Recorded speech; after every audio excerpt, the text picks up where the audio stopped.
My field is Greek epigraphy, ancient Greek epigraphy in particular, and today I am going to talk about digital epigraphy, but I suppose I should briefly explain first what epigraphy is and then talk about digital epigraphy, although at the end of this lecture I will in fact argue that in a way digital epigraphy is currently shaping the ontology of traditional epigraphy.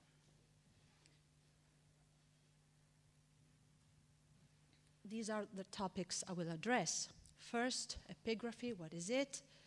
Second, what is digital epigraphy? Third, how to, Epidote, a case study for the fourth point, and then the conclusion, how digital shapes ontology. Point 1, epigraphy, what is it? Epigraphy is the discipline which studies inscriptions. And inscriptions are basically texts written on a hard surface. To be more specific, text engraved, scratched, painted, stamped, or written with tesserae on a very wide range of materials, from bronze to limestone, from marble to terracotta, sandstone, stone, and so on. And inscriptions are text written on a wide range of supports, just a few examples, native rock, architectural elements, architectural objects, sculptures, stelae, vessels and containers, weapons, mosaic, and so on. The very simple statement, inscriptions are texts written on a hard surface, need some additional details. Inscriptions come from a very rich variety of places in the world and belong to a very wide range of time and cultures. Please consider that today I will talk about ancient epigraphy, which means Greek and Latin epigraphy from 7th century BC to 6th century AD, and coming, widely speaking, from the Mediterranean area, including Central and Northern Europe, Asia, and Northern Africa. The fundamental aim of ancient epigraphy is studying inscriptions and publishing critical editions of inscriptions. This means describing the features of the inscribed object or support, establishing Greek or Latin text, or both in case of bilingual inscription, and investigating contents, purposes, and chronology of the inscription. When an epigraphist studies an inscription and writes about it, he should aspire to make the inscription vividly live in the eyes and in the mind of his reader. As any other communication device, inscriptions have always a story to tell. And the epigraphist is the right person who can often understand the story hidden in the text or behind the text, and who can tell it to an audience. Let's make a test. May I make a test for you? I'm going to tell you the story of Karpos. Here you see a beautiful relief now in the British Museum, where a nymph named Cyrene is strangling a lion, and at the same time is crowned by a tall lady who is recognized as the personification of the country Libya, the country where the city of Cyrene is placed. These characters partly come from the foundation myth of the city of Cyrene as told us by Pindarus. Cyrene is a huntress who, when a lion attacked her father's sheep, wrestled with the lion, but Apollo was looking the scene and he immediately fell in love with her, kidnapped her, and took her to North Africa, where they found the city of Cyrene, named after the nymph herself. In the background of the relief, you see two birds pecking at bunches of grapes. At the bottom of the relief, there's an inscription, the text, the Greek text, which is also a piece of poetry, and this is the translation of that text, which explains the scene of the relief. Cyrene, mother of the cities, crowned by Libya herself, who holds the glory of 3 continents. Cyrene was placed here above the lintel in the act of killing the lion by Carpos, who accomplished a vow as the token of a great hospitality. The text gives us a clue for the original place of exhibition of the relief above the lintel. It was found in the ruins of a temple in Cyrene, on the Acropolis of Cyrene, the so-called Temple of Venus. Scholars thought that it may have been a meetup of the frieze surmounting the lintel of the temple. But the text gives us many more details. It was placed as an offering, and it was placed by a man named Carpos, which in Greek means fruit, product. And he bears a very uncommon name. We know of only one other Carpos in the area, in Cyrenaica, in the same period, which is 2nd century AD. We have, in fact, funerary inscriptions from Ptolemais, which is a city near Cyrene, funerary inscriptions of a man called Carpos, and scholars think that this is this one and the same man, from Ptolemais to Cyrene. And he made this offering because he received a great hospitality in Cyrene. But we may know something more from this inscription, because in this inscription, Cyrene is called Mother of the Cities, Metropolis. And the title Metropolis is, or seems to be, an official title.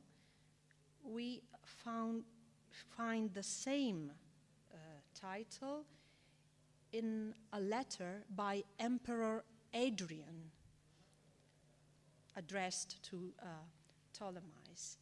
And we know that the emperor wrote because the relations between Ptolemais and Cyrene were difficult in a period of crisis. So the hypothesis is that this Carpos maybe acted for his home city Ptolemais and come to Cyrene for negotiations. His dedication would then recall the good hospitality he enjoyed in the city on that occasion. And they lived happily ever after. End of the story.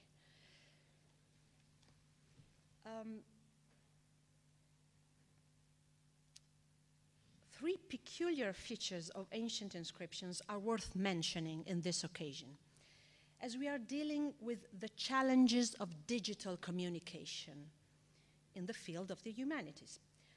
I may ask you to keep these features in mind until we will talk more specifically about digital epigraphy. First, inscriptions are texts on a physical support in a place or in a specific context of exhibition. When studying inscriptions, the epigraphist must, of course, consider the text, but he has also to consider two more features, which are both the object, support of the text, and the original or secondary spot where the inscriptions were placed, or the original area in which they were used.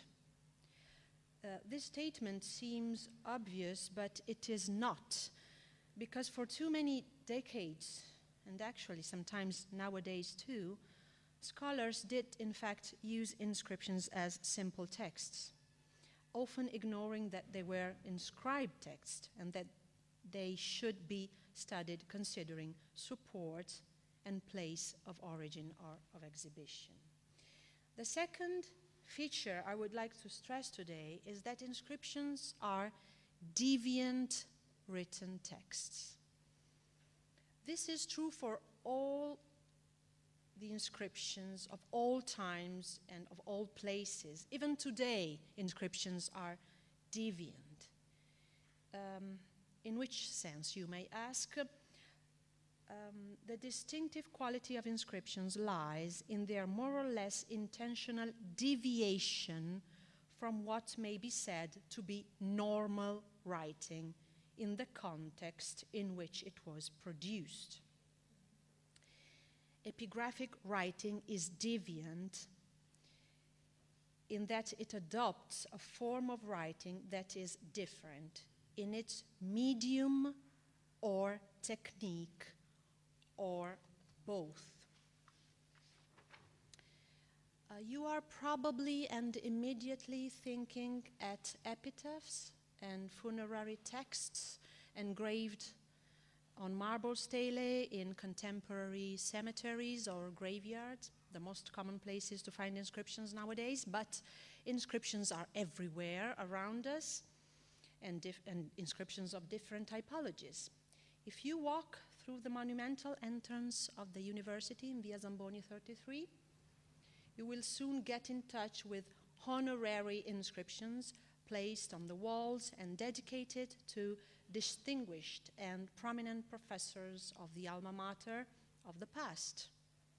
Some of them, as this one, adorn with half figures and reliefs. But in Via Albiroli in Bologna, you may find a beautiful house with multilingual mottos. And arriving in Via Zamboni through Via Indipendenza, you have certainly noticed the magnificent bronze equestrian statue of Giuseppe Garibaldi, with the inscription placed on two sides of the base with bronze letters applied on the stone. A Giuseppe Garibaldi, 11 giugno 1900, on the other side. All these examples are inscriptions, deviant in medium and technique, because we are not currently writing our texts with chisel on marble or melting bronze on monumental stone bases. But we may consider also another example. I am taking this example from an article by a famous Italian Latin epigraphist, Silvio Pancera, who explains the peculiarity of inscriptions of being deviant through a clear hypothetical situation. If a man tells a woman, Francesca, I love you. I use the name Francesca, but actually Pancera uses this name for his example. That man is making an oral interpersonal communication. If a man writes a poem in which he expresses his feelings toward Francesca, an idealized creature, he produces a literary work, and he aspires as such to become part of a library. If a man writes a love letter, or an email, or a text message to Francesca, with or without adding to it a proposal of marriage, he produces a document for the private files of the girl, or of the couple, if one results.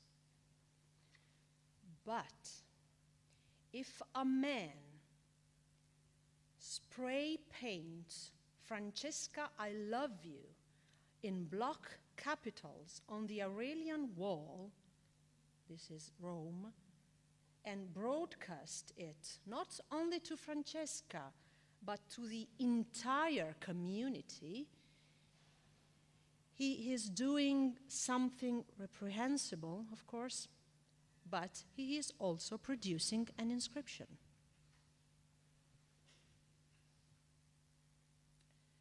Third feature of inscriptions. Inscriptions are unidirectional forms of written communication addressed to a collectivity. In the sense, unidirectional, in the sense that it does not anticipate that a response will be provided to the sender, and which has the characteristic of not being addressed to a person or to a group, but to an entire collectivity. If it feels familiar to you, this kind of written, visual communication which does not anticipate a response, and above all it is addressed to a collectivity, you are feeling right, but we will keep the analogy for later on. Of course, inscriptions are much more than this, but for our purpose, these three features are decisive. Let's go straight to point 2. What is digital epigraphy? And above all, has antiquity anything to do with digital? The answer is yes. During a recent international congress, the two organizers declared that researchers devoted to antiquity have always had much to do with digital. Maybe it's because they are required to deal at the same time with multiple types of sources, material and archaeological on the one hand, written sources from literature to inscriptions, from papyri to coins on the other, and these sources are often fragmentary and silent and need to be considered through an interdisciplinary approach. And this can explain why they have always had the specific quality of being very attentive to the challenges and promises of the digital revolution. They perceived the advantages of the digital handling of ancient data. Digital handling of ancient data very basically ensures connections between different sources and the treatment of big data. Let's gloss over the other possible reason, namely the need felt by scholars of antiquity to justify with the ultimate modernity instrument their look constantly oriented to the past. Broadly speaking, scholars who study antiquity were probably some of the first in the field of the humanities to embrace the digital revolution. Some outstanding projects as the Thesaurus Linguae Graecae,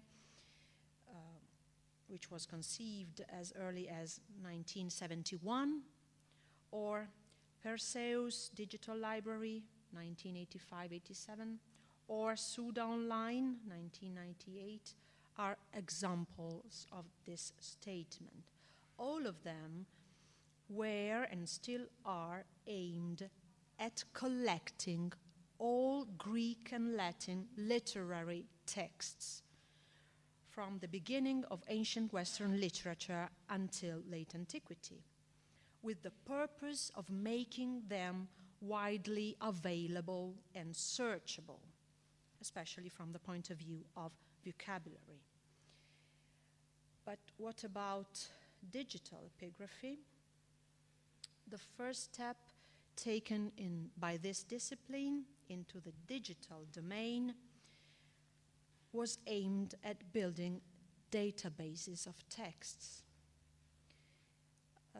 Texts were, of course, in this field too, as with literature, the primary concern and the reason to go digital. The more so with epigraphy, since it was and it is very difficult and expensive to build an up-to-date library with all the paper publications concerning the subject. Even more difficult than with editions of ancient literary texts. Two main but quite different projects were launched back in the 90s, which are still updated and in use nowadays.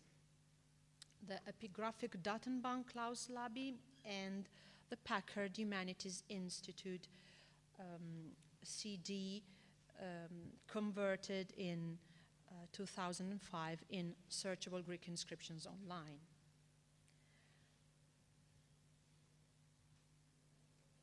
The Epigraphic Datenbank Klaus Labi is a searchable resource providing text and bibliographic citations for nearly all Latin inscriptions. The texts are simply transcriptions drawn from previously published print editions. By now, this database contains 500,000 inscriptions, together with 100,000 images of inscriptions. But the addition of images is recent. It testifies that at some point emerged the need to complete texts with objects, images of objects. This web interface employs forms which unfortunately makes it difficult to provide links to individual components of the database. And the same happened with the next database I am going to briefly talk about, the Packard Humanities Institute Searchable Greek Inscriptions, is an even more plain and simple database for Greek inscriptions, though not covering all the areas of the ancient world that produced Greek inscriptions, namely Cyrenaica in Libya is lacking. The database collects texts from printed publications with a very basic search facility for Greek words or strings of letters. Nothing more than this is provided. Occasionally, some information concerning date and typology of inscriptions is added. But while these two databases were being built, some other important projects arose and gave birth to databases that, through the years and still recently, have been converted into more flexible and reusable digital instruments. In some of these databases, texts are now available alongside descriptive data and images of objects and support. I would like to mention here the International Federation of Epigraphic Databases, called Electronic Archive of Greek and Latin Epigraphy, acronym EAGLE.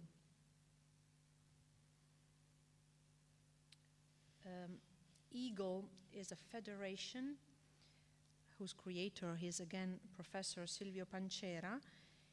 And this federation gathers 4 databases. Epigraphic database Rome, which is the database of Latin and Greek inscriptions coming from Rome, the Italian peninsula, Sicily and Sardinia. The epigraphic database Bari, which is the database of Christian inscriptions from Rome. Hispania Epigraphica, database of Roman inscriptions from the Iberian Peninsula, and the already mentioned,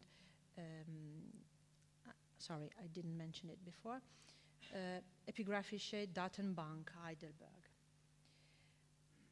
I don't want to be too much annoying by describing all these resources and all the other projects relating to epigraphy still ongoing now. You may have a look at the Digital Classicists Wiki, and then it will give you an idea of the overwhelming number of them. But some points needs to be told. Because as actually happens very frequently with digital, these days in which we are living seem to be the typical circumstances in which history becomes future. This is the time when the giant amount of digital epigraphic material put together in about 30 years of digital epigraphy and made freely available online need to be reassessed and reconsidered with 2 main goals. What has recently happened and what is happening right now that while we are in this Sala degli Affreschi? First, interlinking. Second, implementation through the ultimate standards. Interlinking. In 2013, the Accademia dei Lincei in Rome hosted the inauguration of the Europeana Eagle project.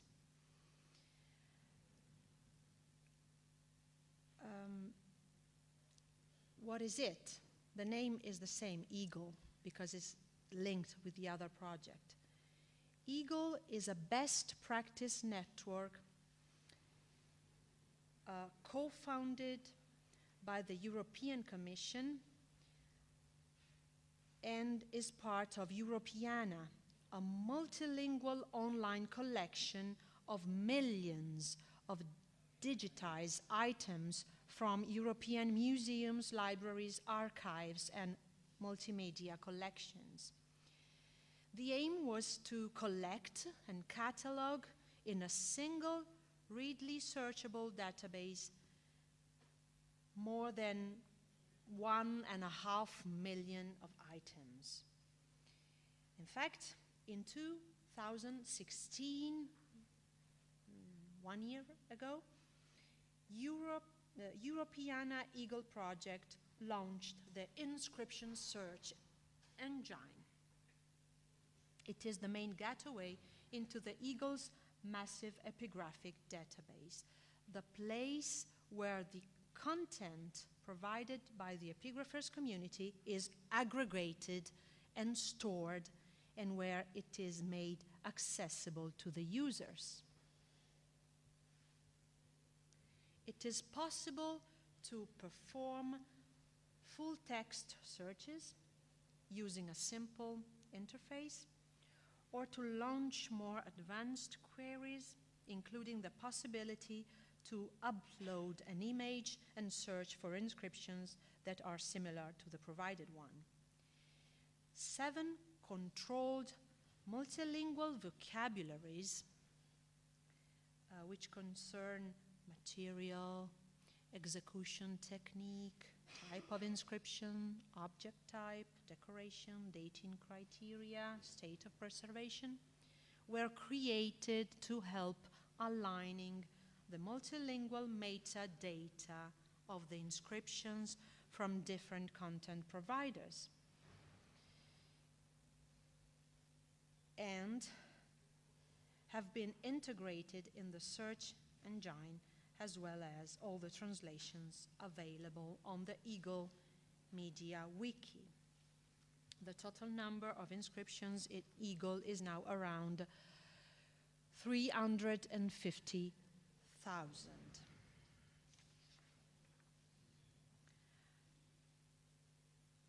This huge effort is the greatest undertaking ever done in the field of digital epigraphy. Though its funding resources are now at the end, as it often happens, the project goes on. The main proof of its success is that every digital epigraphy project, from small to bigger ones, wants and needs to be part of Eagle Europeana. But truly, its visionary leadership will last for long because it understood and gave answer to the main challenge of digital, the need for a dialogue between resources and the need for a place, we should call it a platform, where such a dialogue between databases and publications originally built with very different standards becomes possible.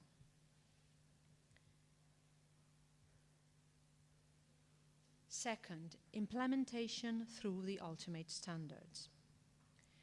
One of the database I cited previously, the Epigraphische Datenbank Heidelberg, was a pioneering effort in the field,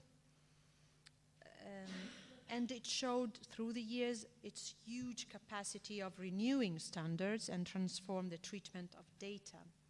It started in 1986 and has been online since 1997. It contains the text of Latin and bilingual inscriptions of the Roman Empire.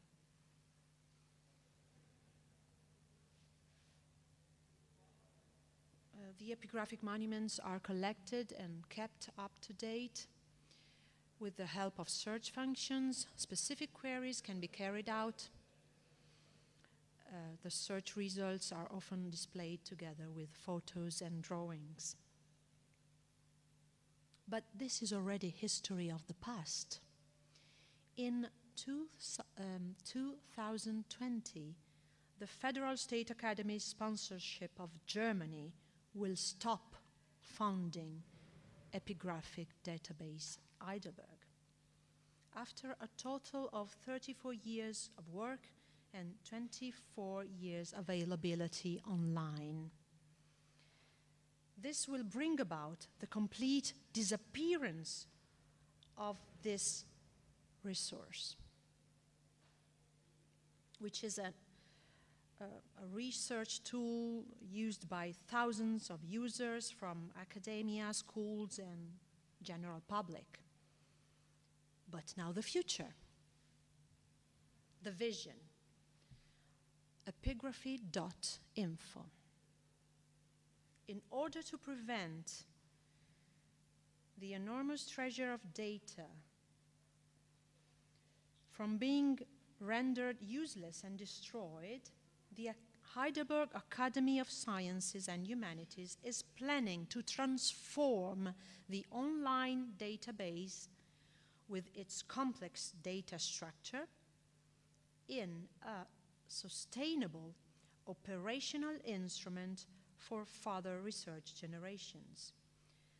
That is to say, to create an open, collaborative platform for the input of inscriptions.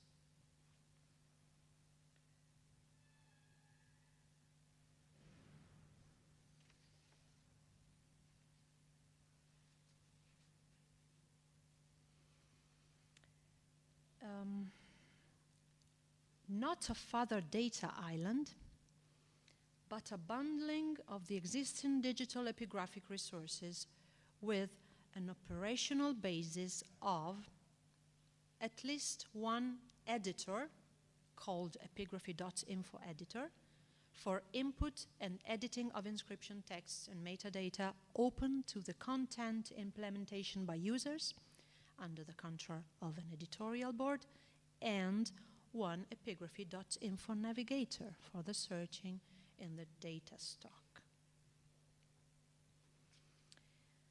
The first planned meeting for this visionary instrument will be next spring. Let's see what will happen.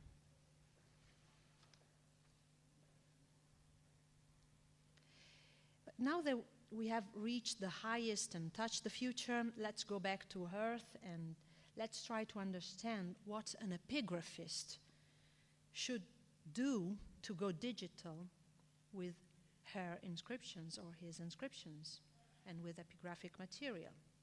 Interconnection is fundamental, but we have also to provide the material to interconnect.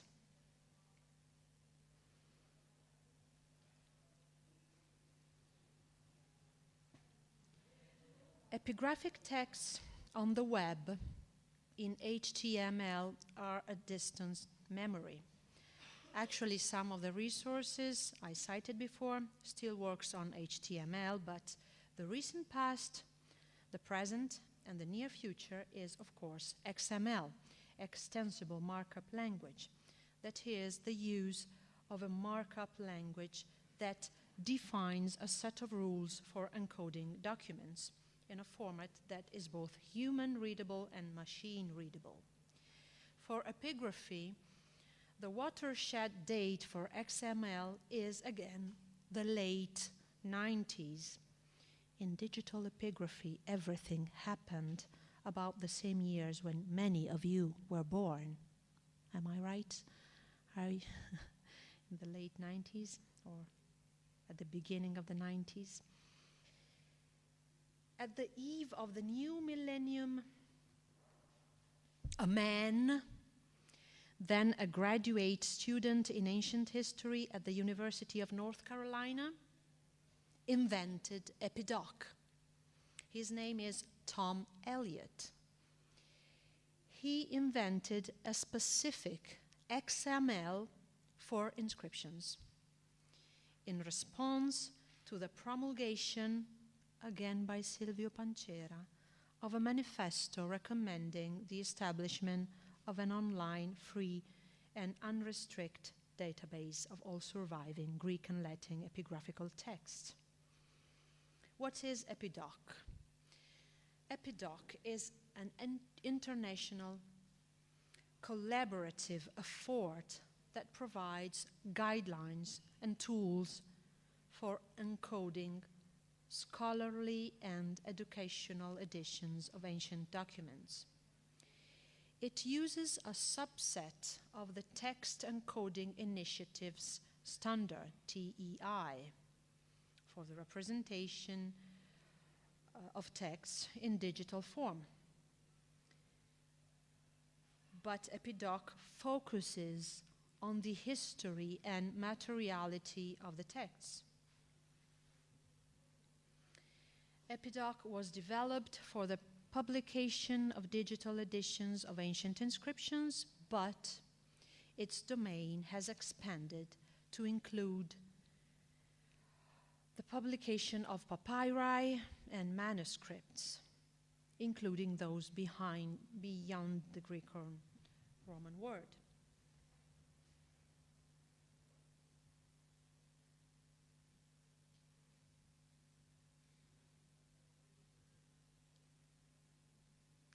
The first draft of a set of guidelines for the application of the TEI to epigraphic texts, also known as the Epidote Guidelines, was promulgated in January 2001.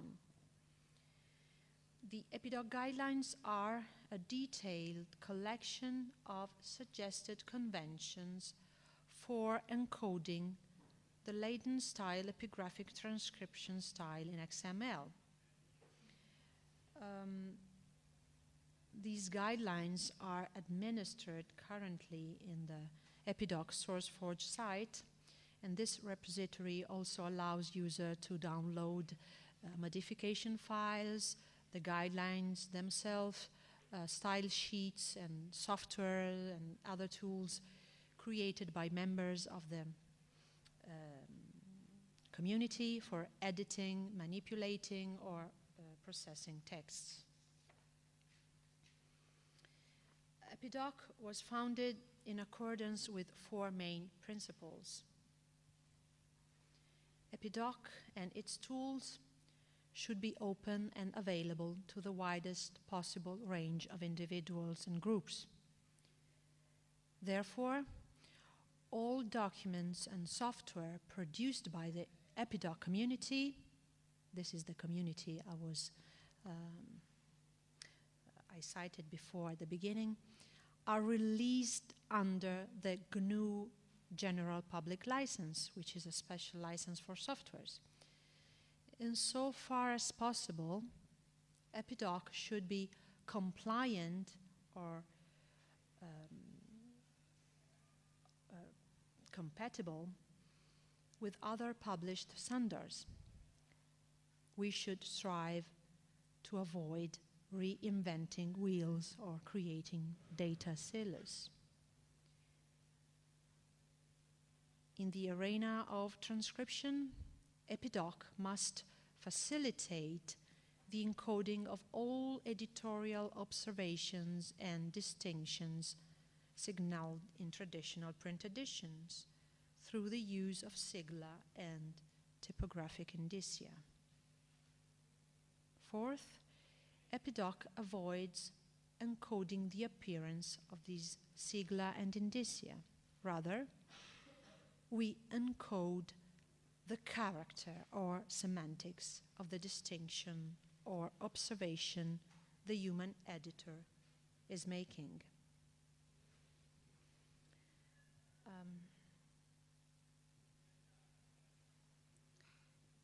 As to the 2 last principles, they are functional to the digital markup of the inscribed texts. Maybe you are not familiar with critical edition of texts, but you may know that philologists, epigraphists, and papyrologists use, when publishing texts, a wide range of conventional sigla to note down on published paper what they observed on the original written support, be it a manuscript, an inscription, a papyrus, or a coin. These sigla, such as dots, dashes, slashes, brackets of all kinds, and so on, are designed to point out the layout of the text, the wide range of phenomena coming from the interaction between text and support, and caused by time, damage, intentional ancient erasure, such as ambiguous characters, illegible, lost characters, ancient corrections, and so on, but also space intentionally left empty on the written support. And finally, editorial interventions, such as restorations, corrections, deletions, expansions of abbreviation. What can Epidote do? Epidote can encode semantically each one of these phenomena with a specific tag, which may in turn have specific attributes and values. The Epidote schema with its own grammar allows great precision in detecting and showing all the different occurrences which take place in inscribed text. An example, you may be familiar with that. In this example, which is in English, not in Greek or Latin, you can see the difference between semantic markup, like Epidote, and renditional markup. In the first case, semantic markup, tags inside angle brackets specify the meaning of the text. The first sentence is in Latin, the second is the title of a book, the third is a word emphasized. In the second case, renditional markup, only one and the same tag is used to tell the machine that all those words should appear in italics. Obviously, through semantic markup, the same result, words in italics, may be reached. But that markup is meaningful.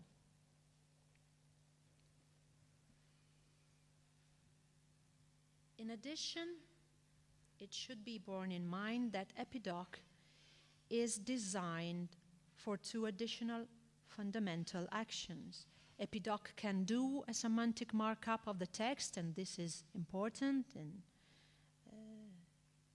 the point to start with, but Epidote can also, of course, index terms in the texts, words, names, places, keywords, in the view of building authorities and taxonomies, such as prosopographies, gazetteers, event lists, thematic terminology lists, from large groups of inscriptions.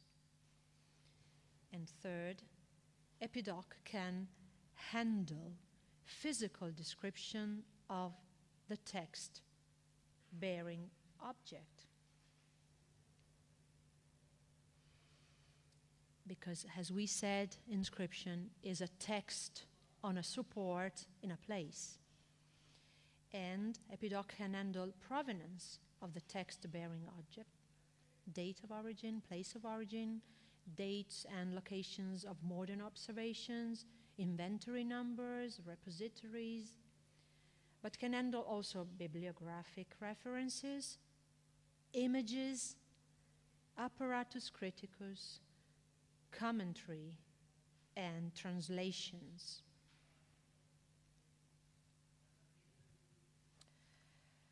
Since its creation, Epidote has increasingly gained potential, and an increasingly number of projects adhered or converted to the faith of Epidote.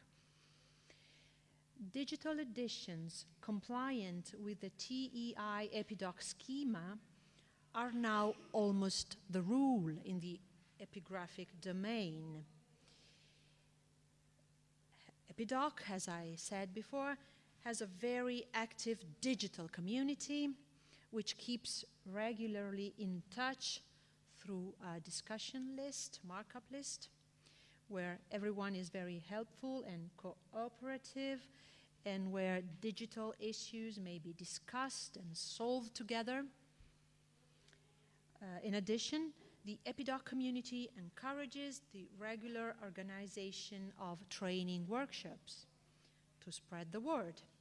And in Bologna, we had already 5 Epidote workshops in the past, starting from 2011.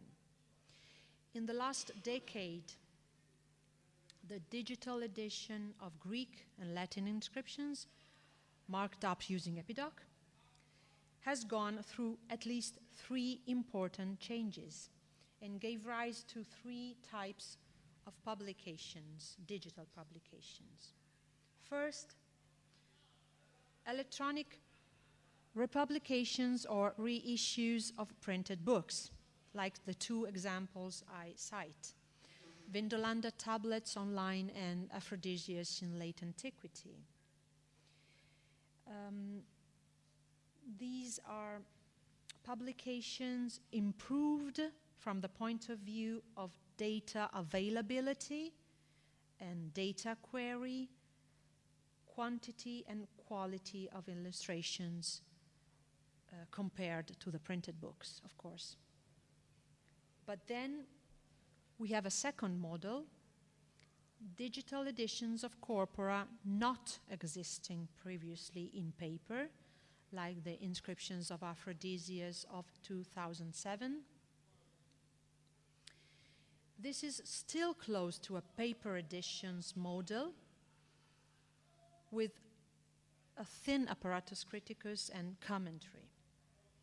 And then third, newly designed digital editions of corpora, existing or not in a previous paper edition. I cite two examples. The very recent Roman Inscriptions of Britain, which is very beautiful, and Monumenta Asiae Minoris Antiquae 11. The editors of these two corpora were able to give a more extensive and accurate representation of the text and of the inscription as a whole, with support and place of origin or of exhibition, taking advantage of the previous edition. To this last category, I may add now one final example, which is also my case study and the epigraphic publication to which I collaborated, which is I.G. Sire, G.V. Sire, and this brings us straight to point 4, but before that, I think we all need a little break. 5 minutes.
Let's start again. We are now at point 4, case study, IG Sire, GV Sire, 2 corpora, 1 publication.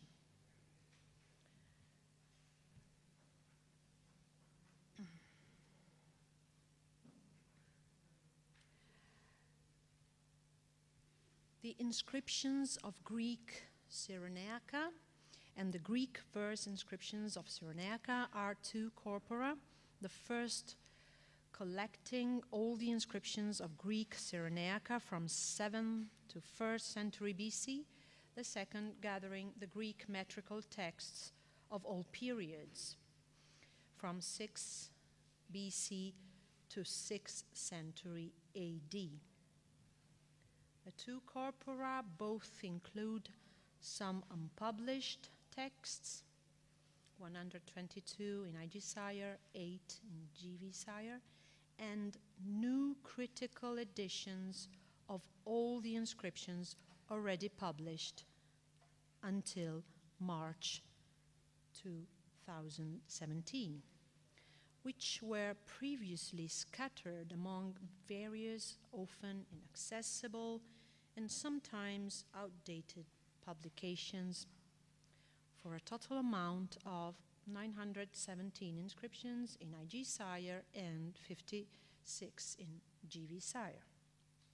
For the first time, all the inscriptions known to us and coming from this area of the ancient Mediterranean world are assembled in a single online and open access publication. This collaborative project includes scholars from France, Italy, Great Britain, and is part of the international project Inscriptions of Libya. It was launched in 2011 and became a publication this year on August the 28th. As a paper corpus of inscriptions of Cyrenaica doesn't exist, this publication has a 2-fold primacy. It is the first corpus devoted to Cyrenaica to appear, and it is the first corpus devoted to an entire region of the ancient world which comes out as a digital corpus. The second corpus of the publication, the Greek verse inscriptions of Cyrenaica, accordingly is the first thematic corpus devoted to Cyrenaica. To be true, a paper version of these corpora, although suggested by astonished scholars of the field, is not foreseen by the authors.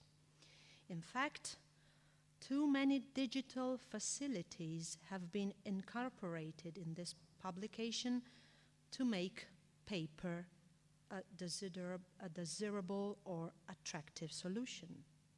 In addition, its contents for quality and quantity would not fit a traditional printed book. Let's briefly see these facilities. I open a web page of the publication, specifically a page devoted to an inscription. First of all, I call your attention on an absence. You can read a number, IG Sire 080900, which is the internal number of the item and is a purely conventional serial number. This is not sufficient in our field nowadays. Digital scholars of antiquity rightly think that each item must have a unique identifier. This is what a very important portal called Trismegistus provides. Trismegistus is an interdisciplinary portal of papyrological and epigraphical resources, formerly devoted to Egypt, but now expanding to the ancient world in general. And one of the fundamental services provided by Trismegistus is, in fact, the Trismegistus identification number. Now that the corpora devoted to Cyrenaica are published, we will get from Trismegistus these numbers, which will be added in our XML files once the single items are identified in an unambiguous way.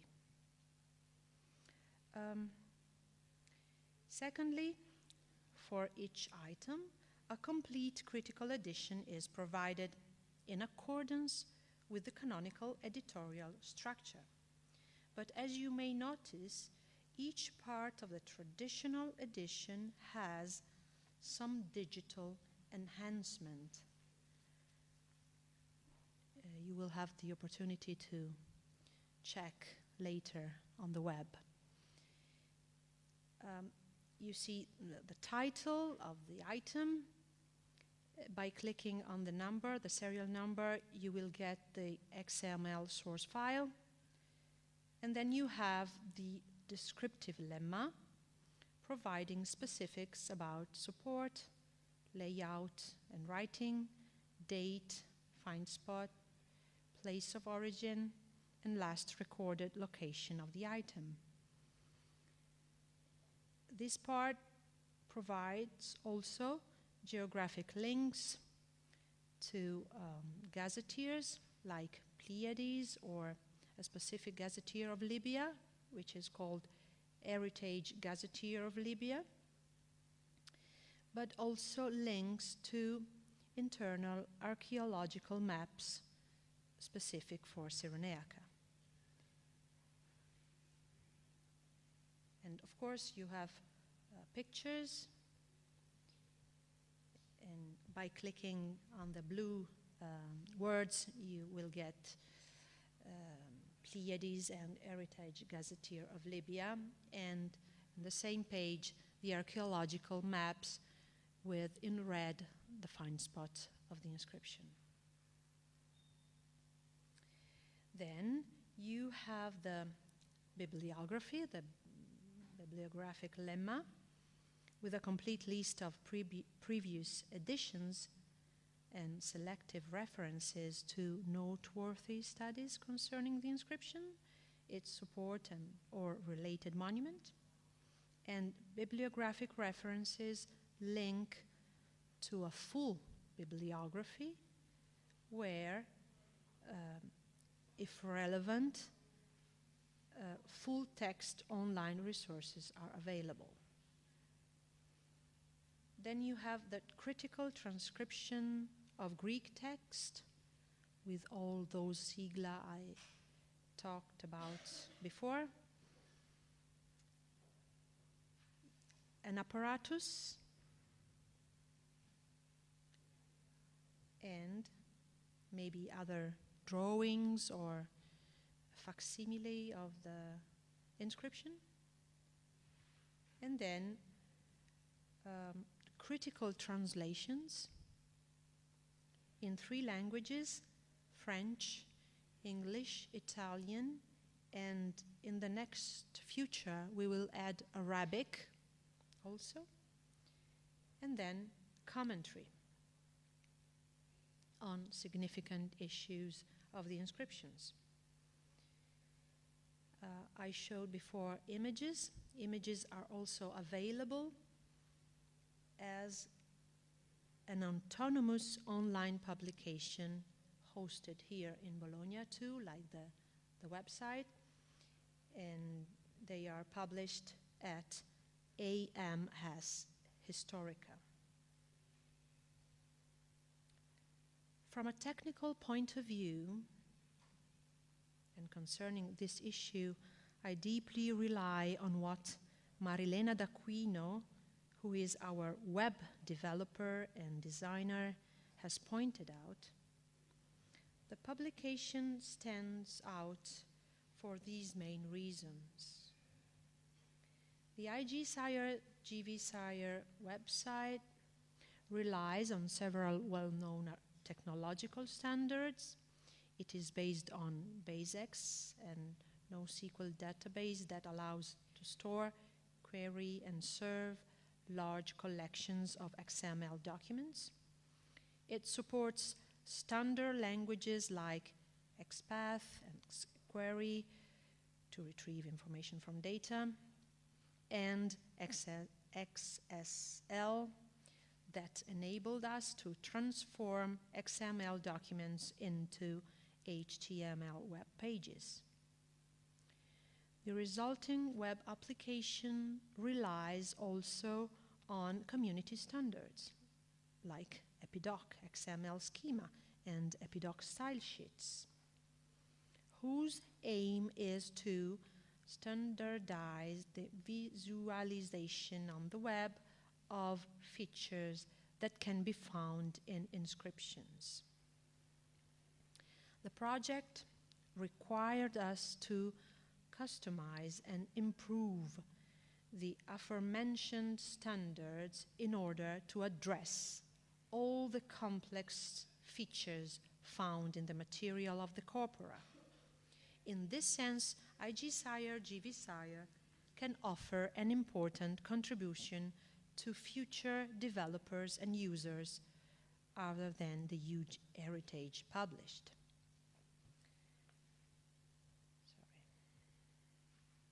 Moreover, it is worth noticing that all the inscriptions are provided with geographical details displayed in maps and then linked to relevant geographical authority files and data sets.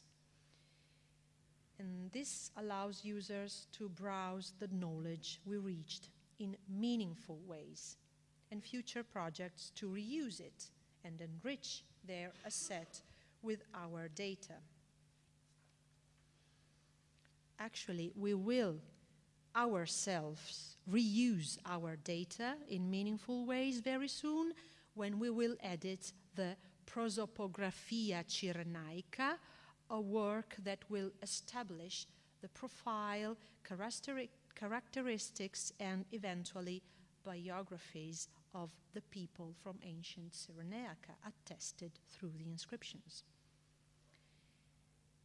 Finally, the website offers several other ways to discover and browse our data, namely a full-text search, an advanced search on metadata, and articulated indexes of relevant terms like words, names, symbols, abbreviations, numerals, but also tables of contents where inscriptions are classified by provenance, places, dates, types of text, and support.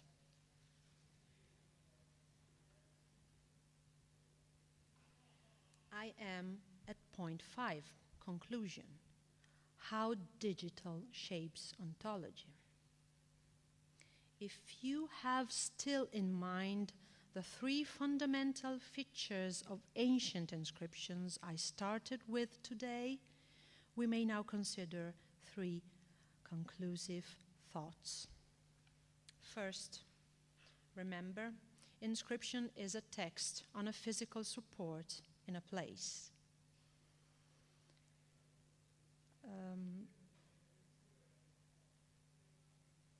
You may have noticed through the final case study how digital has enhanced and improved the quality of critical editions of inscriptions, both for the high specialized scholar and for the general public.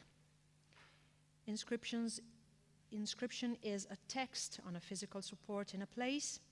The critical edition on a digital support into the web makes the complex nature of the inscription itself immediately or more easily discernible through images and geographical links to internal or external resources which enrich the text. Second, inscriptions are deviant form of written communication. Digital edition is a specific form of written communication, also visual communication in itself. Maybe we should consider it still deviant as opposed to other contemporary forms of written communication. But maybe it is not deviant anymore, especially for the so-called digital natives. However, digital edition is surely deviant from traditional paper edition. Departing from usual and accepted standards, digital edition has the power to strengthen scholars' awareness around the concept of inscriptions as communication devices, which interweave visual and verbal codes and meanings in a particular context of visualization and reception. This concept has now gained growing credit among epigraphists and has generated, in addition, some discussion on the role that ancient inscriptions should have nowadays. In order to preserve the communication challenges of these complex devices, we are now questioning the patterns of communication, of communicating inscriptions to the public.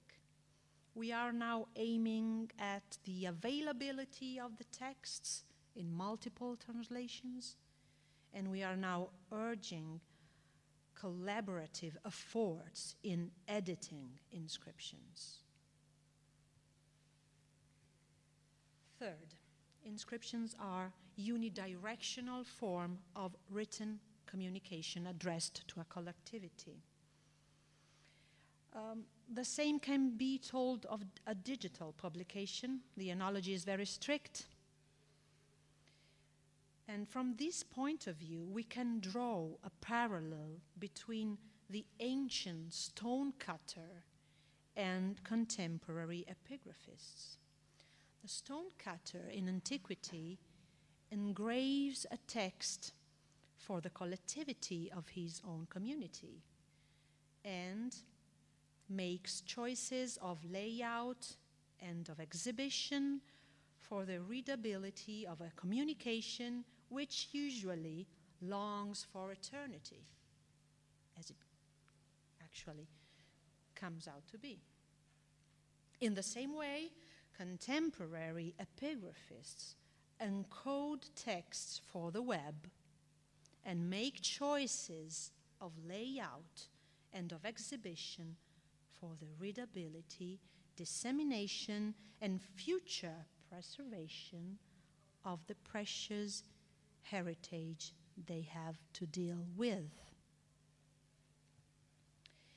If we combine these thoughts, we are now able to put together a new definition of what an inscription is and conclude that digital shapes the ontology of epigraphy.